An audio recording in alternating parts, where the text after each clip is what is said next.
DFS show with John Impemba and James Grande.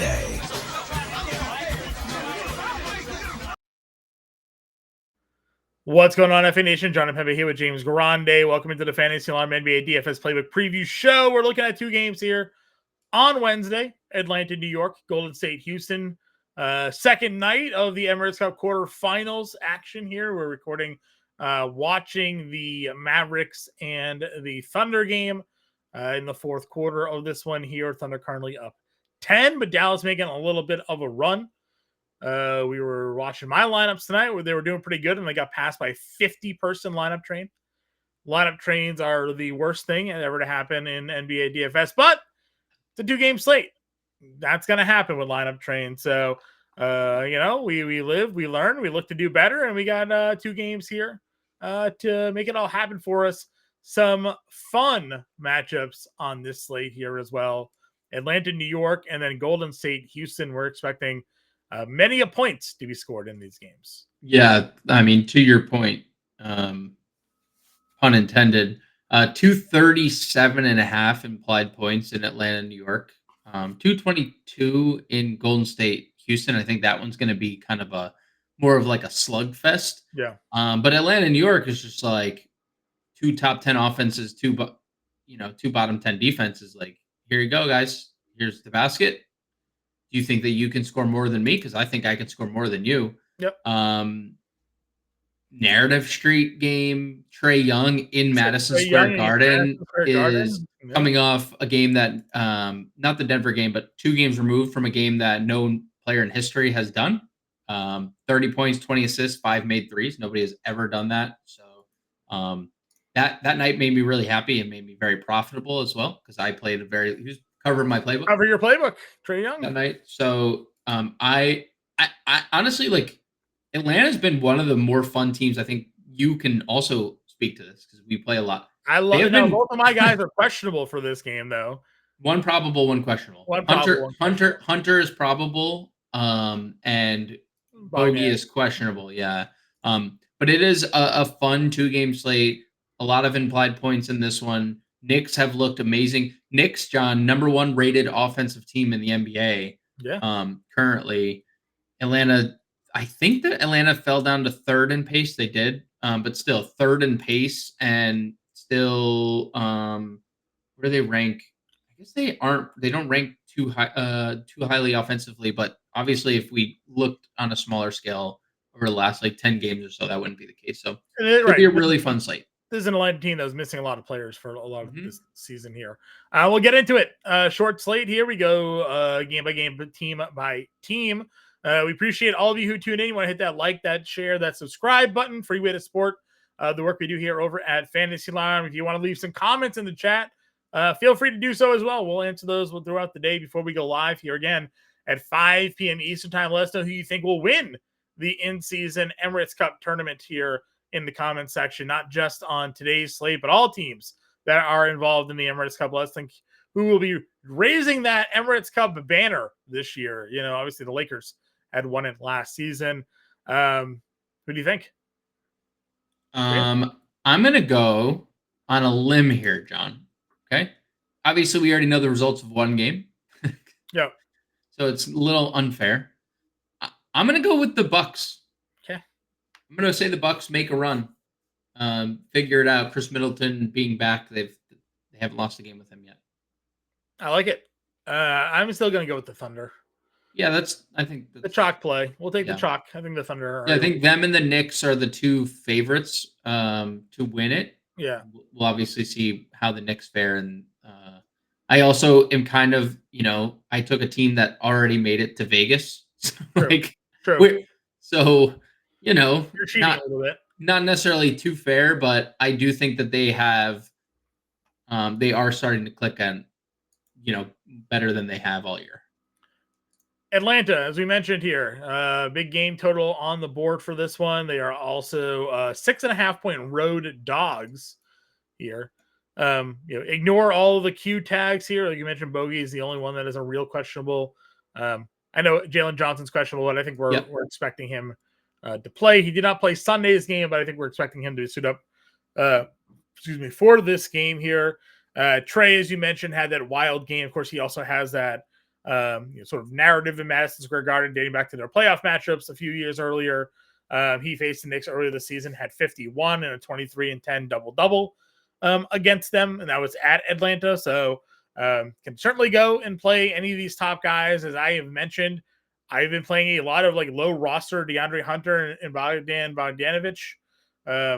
I'll keep playing. Now, I would imagine on a smaller slate, there'll be more ownership on Hunter, and Bogey if he plays on this slate, but $4,900, $5,800 certainly makes a lot of sense. And then you've been riding a lot of Capella, minutes or not. He has been relatively productive. He's got Towns now. I mean, they feel like this would be a spot where they got to keep him on the floor a little bit here. Yeah, I'm a little concerned with the Towns Okongwu or Towns Capella matchup, because Towns is so good, but also Capella did play 28 minutes in this game earlier, right? So it's just super hard to predict, John. I don't know what to predict about Atlanta Center, but let's start at the top. I think ultimately, Towns is probably the highest rostered star of the day, like quote unquote star. We don't have anyone 10K or higher. Like we did have three guys, Giannis, Luka, SGA on the Tuesday slate. So you can always play Trey. I think people might just play him because the ceiling. People might play him because the narrative. But obviously, he has a massive ceiling. He has not flashed it a lot. But I said he needs to make shots. He didn't even make a lot of shots in that Lakers game. But he made 5 threes and had 8 free throws to go along with 20 assists, right? So there's just a really high ceiling. Obviously the playmaking is at an all-time high for Trey. So great play. I suspect he's lower owned than Jalen Johnson if Jalen Johnson does play. This is a real shoulder injury. I know we do expect, presumably we expect him to play, but there is a real shoulder injury. So if he doesn't, we probably see Larry Nance start again. They started Larry Nance the other day. Larry Nance played really well in the starting lineup. Now, does that matter? No, because DeAndre Hunter and Bogdanovic probably would play more. But if there's also no Bogdanovic, if Johnson and Bogdanovic don't play, then I think there's a real possibility Larry Nance is just kind of in that same role. 24 minutes, had 30 fantasy points. Mm-hmm. So, if there's no Johnson, if Johnson plays, he's great. If he doesn't and Bogdanovic sits, then there is a legitimate case for Nance. The Hunter thing, he only played 24 minutes. They lost by 30, right? He didn't play after. Also took 20 shots. He did take 20 shots, and he is just not stopping. He is just shooting and shooting and shooting, and it's been great to see. So love Hunter 58. I don't think that's too steep. You can always play Daniels. He has a really high ceiling. The steals are back to being just absolutely ridiculous. Yeah. And anytime you get scoring from Dyson Daniels, there's dude, in a 30-point loss, Dyson Daniels went for 43 because he had 18, 6 assists, 4 rebounds, 5 steals. That's ridiculous. So Atlanta's super appealing. Smaller scale stuff like Okongwu, if you guessed the game correctly, he has a nice ceiling. He's also shown a really nice floor. I mean, 10 straight games or so with 20 plus fantasy points. If you want to go Okongwu, Ricochet, I would say Ricochet probably feels better if Bogdanovic is not playing. You probably feel a little better about his minutes. Yeah. So there's a case to be made 8 Hawks? You can legitimately make a case for 8 Hawks, and then if there's guys out, I mean, all bets are off. There's going to be they're going to be the most popular team on the board. Agreed. Knicks side, again, super efficient offensive team. Towns has just been an absolute animal. You mentioned it yesterday in the showdown slate. It's figuring out a way to get Towns as your captain, right? More often than not, and that was a way to make some money. He went for 24, 15, 6, 2, and 2. He's pretty much been doing this consistently all season long. Still won't price him up over 10K. I would imagine maybe the next big slate he'd be over 10K at this point. Brunson, as good as he has been, Towns has obviously had a high usage rate. So that has led to some days here where Brunson hasn't been able to give us ceiling performances. The last 2 slates have been really good for him against Toronto and Detroit, but he is going to just have Dyson Daniels all over him in this game. Now, that doesn't always necessarily mean he won't be able to be productive, but it is certainly a much tougher matchup for him. Only had 31 fantasy points in that first matchup against Atlanta back in early November. So something to at least consider. Hart, OG, Bridges, McBride. That's basically your rotation because your campaign played 13 minutes in his return in that lineup. I don't know who else is really playing minutes here. Precious played 17, but like you play these top 5 guys, they're going to play 40 minutes and McBride will play like 26. That's it. You play those guys. No, I mean, that's legit. You're correct. And they have the best spot on the board. Like all Atlanta's been better defensively, but this is the best pace spot you could possibly get on a 2-game slate in terms of pace increase. The Knicks are at the bottom of the league and Atlanta's at the top of the league. So I think Towns is the best play on the board, 9,700. I think that's your number one plug. I think Brunson's a great pivot, even though he has the Dyson Daniels matchup. OG has been super consistent. Mikal Bridges has shown a lot of life lately, and he plays a lot of minutes. So if I'm prioritizing Knicks, it's all of them. I mean, probably Hart. And I don't even want to crap on Josh Hart because he has triple-double upside. I would probably just play the other 4 first because they're shooting more. Yeah. And then if you land on Josh Hart, you're probably not mad at that if you have $900 to spend. Yeah, sure. I think he'll probably if you were to the wings, right? Just looking at Hart, OG, Bridges.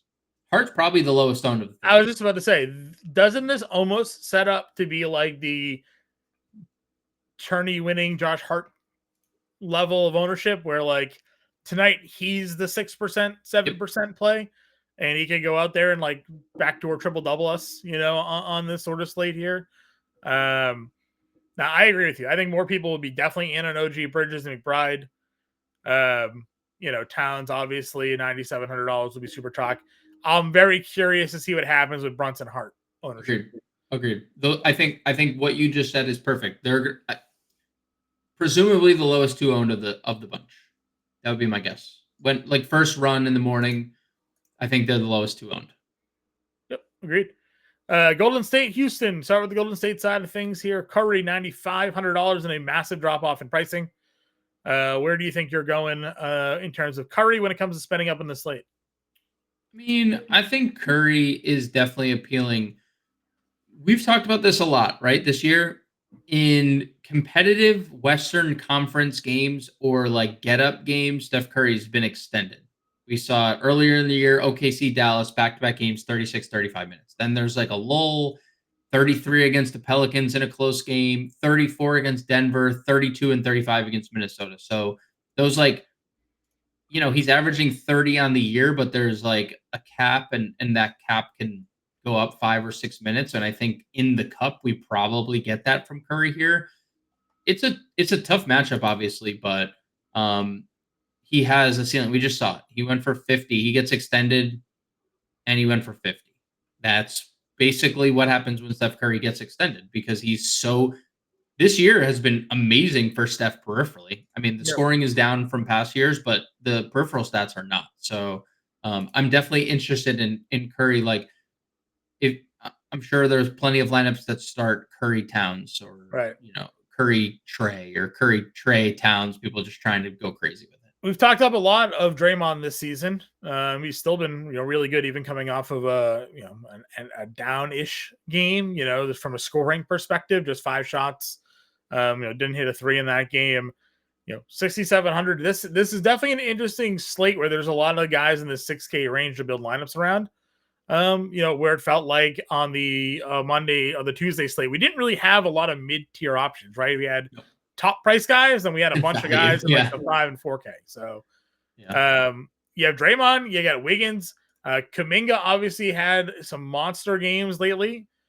Do we believe? Do we trust? Are we seeing the growth in Jonathan Kuminga here as part of the the Warriors rotation? Like, what are we expecting now?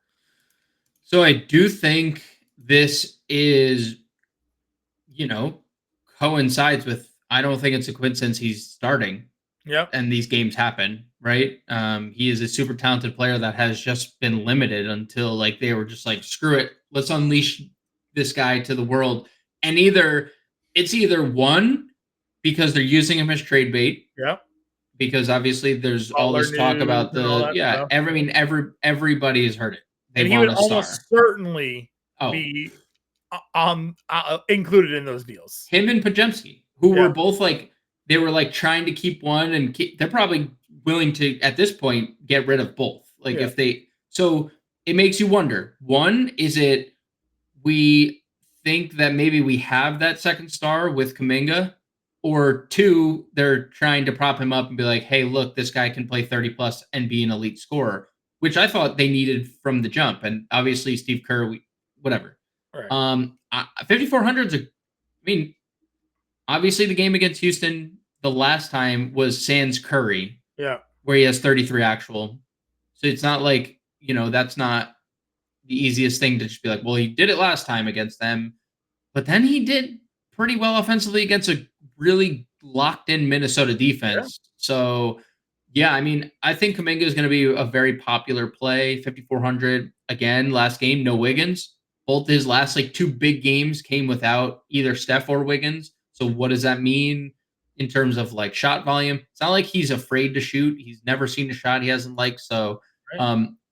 I like Draymond. I like Wiggins. I think Kuminga is the most popular of these like three wing players. Imagine getting Spoelstra, Jonathan Kuminga, and what Spoelstra can just do for a player.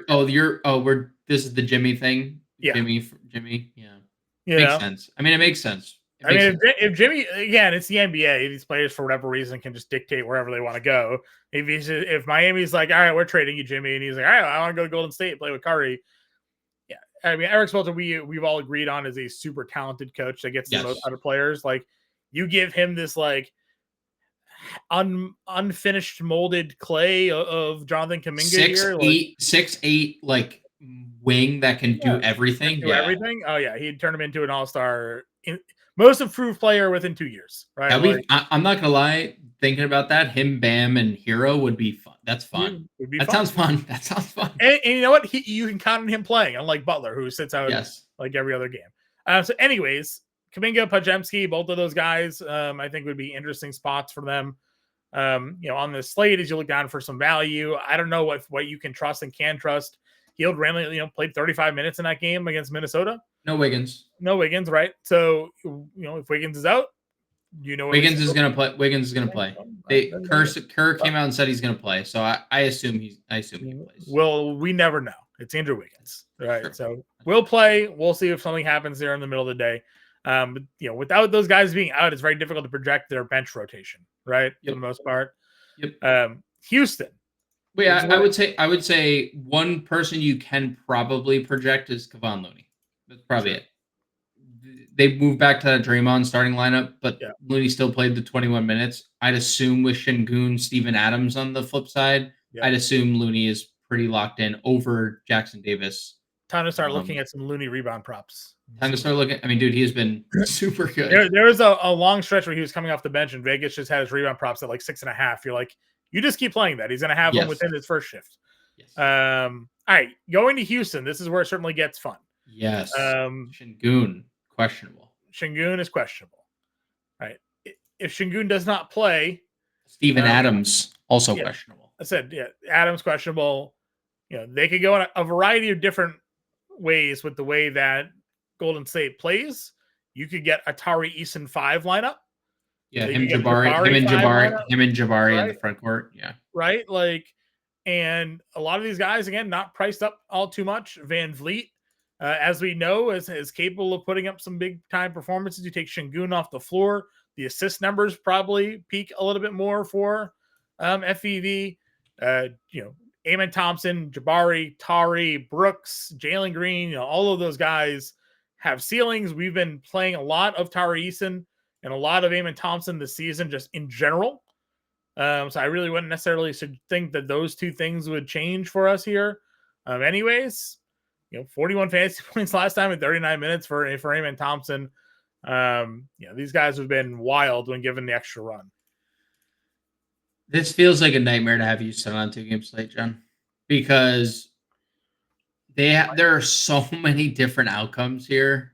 For like, if you play Thompson, it's the Eason game. If you play Eason, it's the Thompson game. If you play them both, they don't play. They just play the starters 35. You just play them both, right? I think.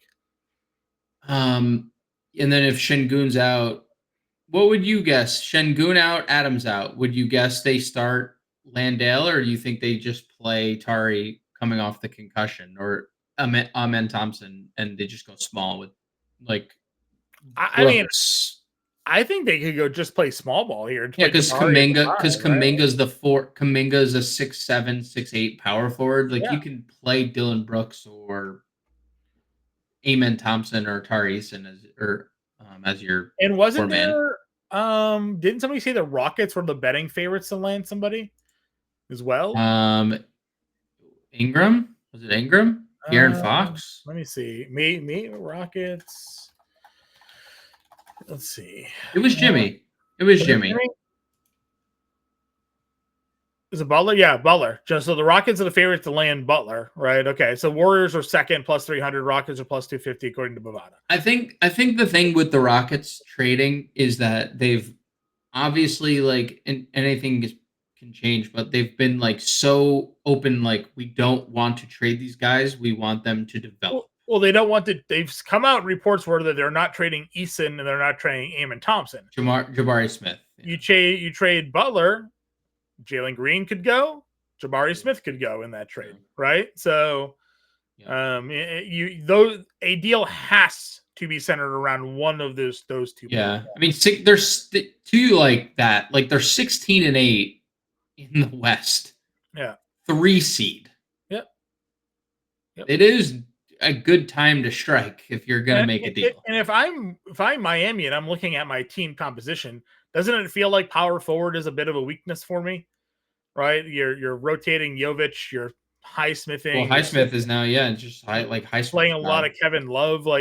Doesn't Jabari just sort of fit that sort of fill need for that position? Jalen Green's great, but you have plenty of guards. You don't really need more guards. So, to me, what if it's a Butler Rozier push, and Rozier's off the bench. Yeah, Rozier just your sixth man. For Houston or something. Now Rozier doesn't want a 6-man. He said he wants to start, but he doesn't really have a say anymore. Anyway, so I think there's a lot of options here on Houston that we can play in this slate. A lot of the guys we like to play are in the 5K range, so you're not going to have trouble building lineups, I don't think, on this slate because there's so many guys in the 5 and 6Ks. Who's your favorite Houston play? Are we counting Şengün in or everyone in? Everyone in. Still feels like probably Şengün then if everybody's in, right? Şengün out. Who's your favorite? It's got to be whatever iteration of the starting, whoever gets in the starting lineup, right? It'd probably be Tari. Probably go Tari Eason at 5,200. I wonder what they're going to do with his minutes coming off the concussion. I don't know if they limit him at all. To your point, he leads the team just removing Şengün off the floor.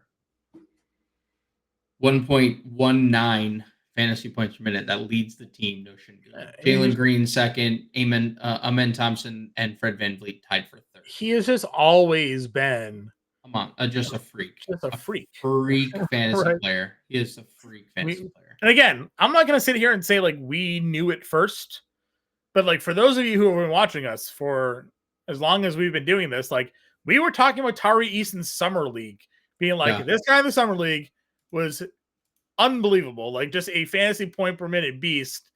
And they took him in the first round, right? He just happened to also be in the same draft as Jabari Smith. So it's all this other stuff. So we were high on him from the get, and we've been high on him ever since.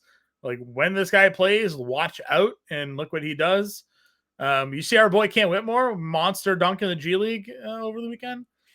Some highlights. We gotta unleash Cam Whitmore, man. Maybe he's involved in that trade. He's definitely involved in that trade. Dude, that's the deal, right? Rozier, Butler to Houston. Jabari, Cam Whitmore, and like a draft pick to Miami.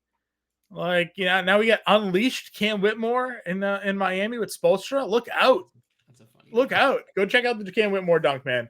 Poster. Cam Whitmore. Anyways, so that's where we're at. 2 game slate. Let's build a lineup. I think we settled in on Towns probably as our top play here. Yes. Okay. That game in general is just so good. Like OG Bridges. I mean, Bridges is almost a must play for me. Shooting guard, small forward, 6K. That's hard to pass on. Okay, shooting guard. Where am I missing this? There he is. All right, 5,600 Atlanta side. Hunter, 58. Hunter 58 at the power forward. Do we go Kuminga here? Yeah. I think Kuminga 54, right? Like, we're gonna definitely need value. I say if we did trade, we'd have 3750. I don't think we have a 3K play. No, the only scenario is like GP2 if he played 27 minutes that he played the other day, but it's impossible to predict, and Wiggins is gonna be back. So would you play Deuce here 41? Yeah, Deuce is good. Knicks are just gonna be the team to. Yeah, they're going to be super chalky, and we have 4 Knicks on this right now. So, let's see, 6,400. If you played, you could also play Deuce in the point guard spot to make life easier here. Sure. McRib? No, not McRib. This isn't a McDonald's, sir. Like Van Vliet. Yeah, I was thinking Van Vliet, and you probably get Tari in that 55 structure. Yeah. So we only have 1 Atlanta play, and that's DeAndre Hunter. How do we feel about that? That game has 237 implied points, and I can see a scenario. It's 237.5 on FanDuel. I can see a scenario where it's bet up to like 240 by the time we wake up. Looney is like the only play down there, I think. Oh, I played Brooks. Oh yeah, Brooks is good. Brooks is gonna have ownership behind him because he's a starter that plays 40 minutes. Right, so that gives us Trey and Towns in that game. Still keeps Bridges for you. Are you shocked to see Dillon Brooks fouled out the first time they played? Nope. Me neither. Second time he didn't because Curry didn't play. Right. Would you rather Looney over Brooks here? Brooks is going to get minutes. No, I think Brooks unless he fouls out. But I think the only scenario that we'd pivot is probably if Looney starts. Yeah. Right. If they just decide to go. Yeah, because my worry would be if Houston goes if they go a different lineup, Looney doesn't play. Yeah. They're certainly not shy about not playing Kevin Looney at times if they don't need. If we find out the Şengün news early enough, this lineup we're pivoting anyway. Not that we're moving off many pieces, but Houston obviously becomes. We would add another play. Yeah. Houston becomes incredibly more. Jabari's too cheap at that point, and Jalen Green. Everything is different. So. Yep. All right, so we got Deuce McBride, Bridges, Eason, Hunter, Towns, Trey, Kuminga, Brooks, stacking up that 236 total game there. Give us a couple of high upside plays we think in the late game there as well, with the value filler in Dillon Brooks, who hopefully will just be on the floor for 38 minutes, chasing Steph Curry around the floor. So that's what we got for you all. We'll be back live at 5 p.m. Eastern time. Make sure you hit that like, that subscribe, that share so you get notified when we go live. Grande and I will be back. We'll talk to you later.